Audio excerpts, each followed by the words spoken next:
बदलते बंगाल का ये सैंपल नंबर 2 है। कोलकाता के संतोषपुर इलाके का ये तृणमूल पार्टी का दफ्तर है। ये कभी सीपीएम का दफ्तर हुआ करता था। 2020 में तृणमूल कांग्रेस के नेताओं ने सरकार के दम पर सीपीएम के इस दफ्तर पर कब्जा कर लिया, लेकिन बीजेपी की सरकार आई तो सीपीएम, जो बीजेपी की घोर विरोधी है, उनके कार्यकर्ताओं के भीतर भी टीएमसी का भय हट गया और शुभेंदु सरकार पर भरोसा जग गया। आज ये लोग दोबारा टीएमसी के कब्जा किए हुए अपने दफ्तर में घुस गए और अपनी पार्टी का झंडा लगा दिया। लेकिन जैसे ही दरवाजा खोला, टीएमसी का चेहरा भी बेनकाब हो गया। कैसे सरकारी सामानों को और जनता को दी जा रही सुविधाओं को टीएमसी दफ्तर में दबा कर रखा गया था। टीएमसी के दफ्तर से राहत सामग्री बरामद हुई, सरकारी लोगो वाली बाल्टी, ऑक्सीजन सिलेंडर और कई डॉक्यूमेंट्स बरामद हुए। बंगाल में बदलाव की ये आंख खोलने वाली तस्वीर है। लेफ्ट भी अब राइट कह रहा है। जब से शुभेंदु अधिकारी मुख्यमंत्री बने हैं, लोगों में सरकार को लेकर और कानून को लेकर भरोसा बढ़ गया है। लोग अब खुलकर टीएमसी के करप्शन का भांडा फोड़ रहे हैं।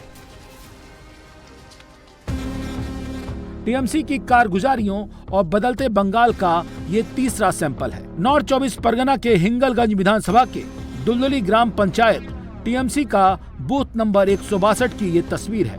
टीएमसी के लोकल नेताओं अरजीत पात्रा और तरुण मंडल की गिरफ्तारी की लोग मांग कर रहे हैं। लोगों का आरोप है कि इन दोनों ने सरकार से मिली मदद को अपने गोदाम में जमा कर लिया, लोगों को बांटा नहीं, जॉब कार्ड के पैसे और सरकार से मिले घर के पैसों को भी हड़प लिया। जब लोग इसके गोदाम में घुसे तो राहत में दिए जाने वाली बाल्टी, बर्तन, खाने के सामानों का जखीरा बरामद हुआ। आरोप ये भी है कि इन दोनों टीएमसी नेताओं ने जमकर करप्शन किया। यही नहीं, दीदी की सरकार में इन लोगों ने जमकर गुंडागर्दी की। इनकी गुंडागर्दी इतनी थी कि 2021 में बीजेपी के एक वर्कर का घर तक तोड़ डाला था। लेकिन सरकार बदली तो इनकी हेकड़ी भी निकल गई। अब लोग खुलकर अरजीत पात्रा और तरुण मंडल के खिलाफ बोल रहे हैं। এটা হচ্ছে দুলদুলি অঞ্চলের ভান্ডারখালী 162 নম্বর বুথ, যার মেম্বার অরজিৎ পাত্র তার সরকারি একটা স্কুল প্রাঙ্গণকে নিজের পার্টি অফিস বানিয়েছিল, গোডাউন বানিয়েছিল। আজকের এই যে দুর্নীতি ত্রাণের মালপত্র, মাছের খাদ্য থেকে শুরু করে নিয়ে বিভিন্ন জিনিসপত্র আপনাদের চোখের সামনে বের করে এনেছি আমরা। সেই অরজিৎ পাত্র মেম্বার এবং এর সঙ্গে যুক্ত অসীম রাউত, তরুণকান্তি মণ্ডল, এরা যুক্তভাবে যে দুর্নীতি করেছে, সেই দুর্নীতির আমরা শাস্তি চাই। আমরা ইমিডিয়েটলি সরকারের কাছে আবেদন পাঠাতে চাইছি, এদের ইমিডিয়েটলি গ্রেফতার করা হোক। सच तो यह है कि 15 साल की दीदी के राज में टीएमसी के गुंडों ने जमकर उत्पात मचाया। जो उनकी नहीं माना, उन पर टीएमसी के लोगों ने जमकर जुल्म ढाए। इसीलिए जब सरकार बदली तो लोग भी आउट ऑफ कंट्रोल हो गए। लोग किस कदर टीएमसी के नेताओं से खफा हैं और उनका गुस्सा किस कदर फूट रहा है, उसका एक सैंपल बीरभूम जिले के दुबराजपुर से आया है। जूते चप्पल से पिट रहा ये तृणमूल कांग्रेस का लोकल नेता धनजयन है, जिसकी लोगों ने जमकर पिटाई कर दी। इस पर आरोप है कि ये कई सालों से इलाके में उगाही कर रहा था, लोगों को डरा धमकाकर पैसे ऐंठ रहा था। सरकार बदली तो जिन जिन लोगों से इसने डरा कर पैसे उगाए थे, सब इसके पास पैसे वसूलने के लिए पहुंच गए। लेकिन जब इसने मना किया तो लोकल लोगों ने इसकी जमकर धुनाई कर दी। हालत यह है कि जो लोग इसके डर से सामने नहीं आते थे, अब ये उन्हीं लोगों के डर से भाग रहा है।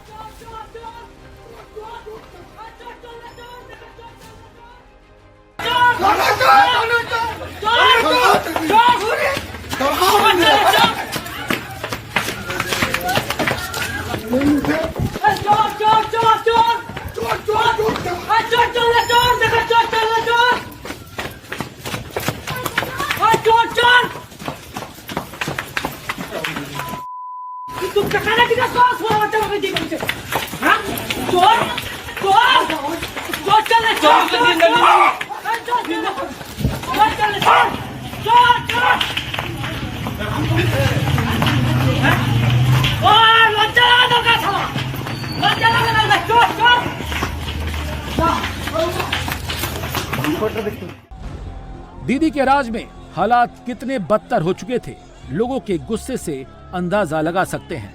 हालत यह है कि टीएमसी के बड़े बड़े नेताओं को भी सड़क पर चलना दूभर हो गया है। बंगाल में बदलाव के इस 5वें सैंपल को देखिए, सब कुछ समझ जाएंगे। नॉर्थ 24 परगना के नीमता में तृणमूल के सीनियर लीडर और सांसद सौगत रॉय जब अपने ही संसदीय क्षेत्र में पहुंचे तो लोगों के विरोध का सामना करना पड़ा। सांसद को देखकर लोग चोर चोर के नारे लगाने लगे और जब इससे भी इनका गुस्सा शांत नहीं हुआ तो कुछ लोगों ने सौगत रॉय के कार पर अंडे तक फेंक दिए। दरअसल सौगत रॉय नीमता थाने पर टीएमसी कार्यकर्ताओं पर हो रहे हमलों को लेकर ज्ञापन देने पहुंचे थे, लेकिन उसी वक्त लोगों ने सौगत रॉय की गाड़ी को घेर लिया और जमकर नारेबाजी शुरू कर दी।